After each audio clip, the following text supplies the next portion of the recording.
Hello.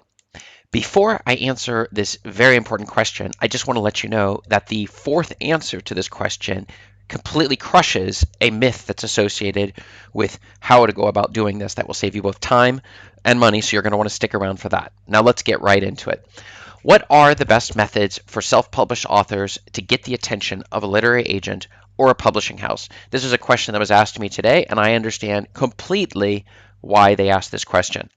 Well, the key issue is you're looking to get your book published by a major thing. You envision a world where you're writing books, you have a large audience who's following you, they're coming out to bookstores, you've got an agent, you've got publishing companies who are fighting to get your attention. This is the ideal world that almost all authors would like to end up in. But where exactly do we get our start? We may even have already written our first book, and we're thinking, well, why are they not all coming after me? After all, I did write a book. Maybe you even contacted them yourself. And so you're looking and saying, what did I do wrong here? Why are they not coming to me and saying, oh, why can't we publish your book immediately? And the answer deals with, well, I'll get to that in a little bit. But before I get to that, this is Chris Baird from selfpublishingmadeeasynow.com.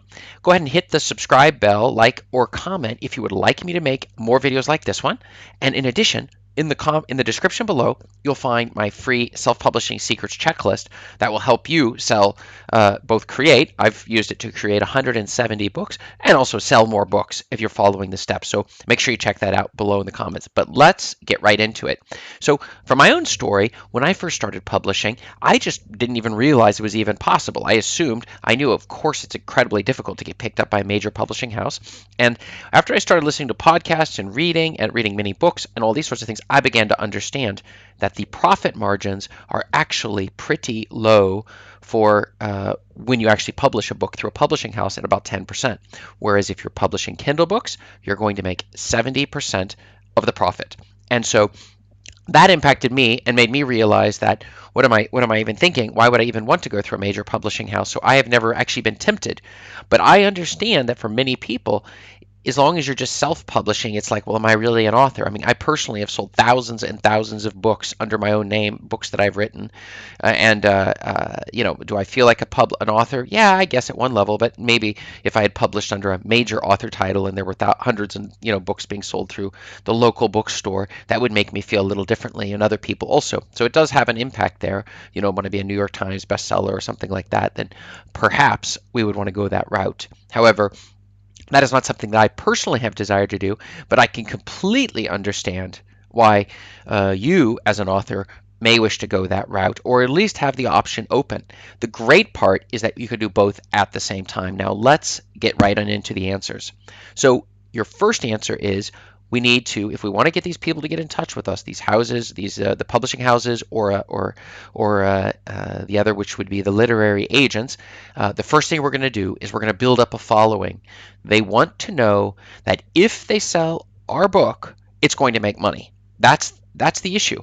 They don't exist. It's not a charity thing where their existence in life is to try to help new and upcoming authors to get their start and to find out maybe they could sell books and maybe they won't sell books. But it's much bigger than that, and it deals with, they need to know, are they going to make a profit off of the books they sell? But how will they know if that's even possible? So the first thing is you need to build up a following. Okay, and there's a number of ways of doing this, and the biggest one is content marketing. Okay, this is the free way of going. Content marketing. You're creating. I'm assuming, let's say if you're a nonfiction author, this is a lot easier because you're going to build up an expertise in the subject that you're writing on. Okay, so if it's about training dogs, you're going to build up a following by creating a blog, or maybe creating a YouTube channel, a podcast. You're going to be collecting emails from your website. You'll have where your blog's located. You're in turn going to be emailing those people and giving them best tips on how to train their dog. You're building up this expertise, and then we come out with our book, or maybe you already have a book on the very subject that you're trying to sell. Okay, and then you're going to be pushing that traffic right towards the book, which is going to trigger sales. Okay, and that brings us right into point number 2, self-published books. And so By self-publishing books, you get better at understanding what it is your readers want to read, what types of books you need to write, the descriptions, the covers. You're listening to your audience. You're in forums where the audiences are interested. If they're fiction books, of course, you may be giving samples of these books out and asking people for what they think. And your audience itself is going to be in a position to tell you what exactly you've been doing wrong or right and what you can continue doing. Because the key is, if you want to get better at something, practicing is a great way to do it. Also, getting a coach that can look at your what you're doing and also can coach you and guide you in this process here, making sure the books are edited properly with the best covers, right? And as you might imagine, if you put those books then on the market itself will then tell you, and you're going to go back and forth, and you'll start selling more books. That's going to get attention of these agents and publishers, okay? They're going to cut these publishing houses, they're going to see, and when your books are selling a certain number, whenever you approach them with your latest manuscript and say, hey, you could be making this money in addition to me, why don't we work together? And they would say, well, why should we work with you? And you would say, look at all these books I'm selling right now. Don't you want to take a part of this action here as well? Right? So that's a fantastic one. The third point is the pricey way of doing it, which is we can sell ads.